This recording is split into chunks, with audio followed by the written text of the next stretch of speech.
Good morning, Scott here, known as Cantaloupe to some online, and I'm bringing a subject to you that's interesting to me. It might be of interest to you or someone you know, and that is billionaires. Been in the news a lot recently.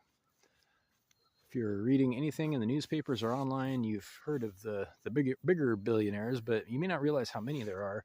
And I want to, weigh in on this subject in regards to the prevailing attitude about billionaires as an idea. There's a new challenge, I think. New as in within the last 5 to 10 years, a challenge to the idea that billionaires should exist, to be blunt.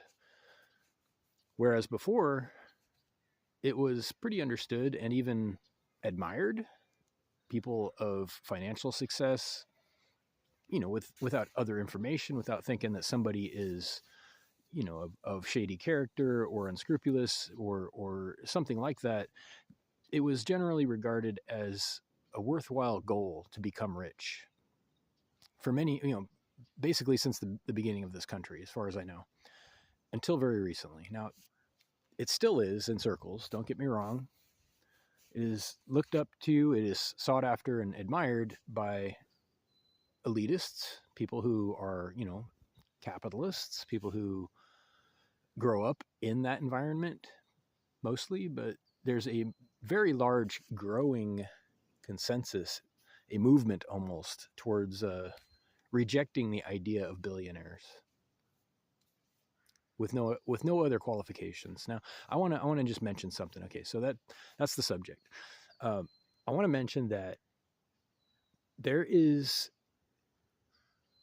a problem with definitions, and I don't think that people are in disagreement about the definition of billionaires, but they're in disagreement about how to define anything. And this is a bigger problem. It's a bigger opportunity. The meaning of a thing or an idea or a behavior, anything, is derived from its context. This is, I keep saying this in my videos, that I think this is one of our hugest opportunities, is to better understand what defines a thing. It's the cause, the reason for it, and the effect that it has. It's not just one thing. It's not a snapshot. It's the whole picture. That's where a symbol gets its meaning. That's where an event or a behavior, for example, a billionaire. So with that in mind, moving forward, the billionaires that we see, if nothing else, they all have one thing in common that is not being discussed. And that is they all exist within our system, the one that we all share. There is a system, actually. There's a pretty rigorous framework for economics, for law, for social conventions and customs. And then there's, individual customs and traditions within ethnic circles and whatnot. But that's not what I'm talking about. I'm talking about the mainstream framework of behavior, economics, and due process and law, or lack thereof, whatever. What I'm saying is the billionaires that we have are all aspects of that system. They, for however they became billionaires, may not even be important, but most of them certainly became billionaires through the system, with the support of the system, or with the support of corruption within the system, to be accurate. I'm not wrong about that.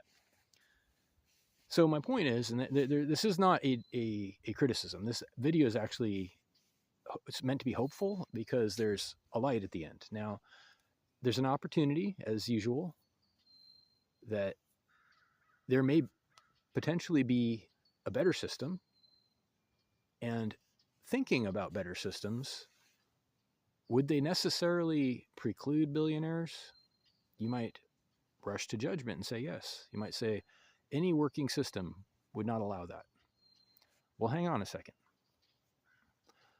You're taking billionaires out of context at that point. Literally, you're saying, if we take billionaires and put them in a different context, I'm going to just assume it's the same thing. You can't assume.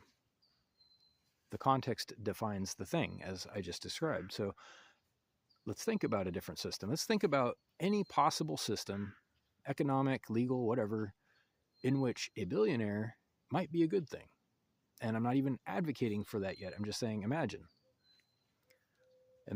that somebody, some benevolent manager or administrator could be transparent enough, could be socially conscious enough, and in complete service of the people enough so that their own wealth merged with some responsibility to provide and protect for the communities. Imagine, I'm just saying, imagine. I'm not saying it has ever happened. I'm not saying it ever will happen.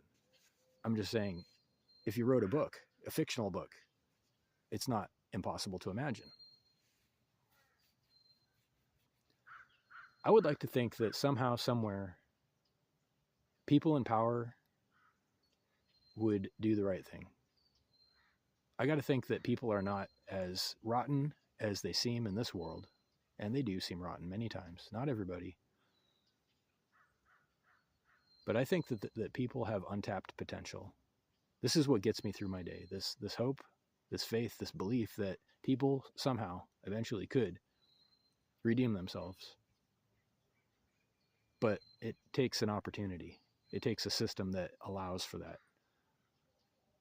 There has to be a way. There has to be a road. And when our economics, pit everyone against everyone else, pits neighbors against neighbors, businesses against businesses by design, there's only one possibility. There's going to be a winner somewhere if it's about winning. It doesn't always have to be that way.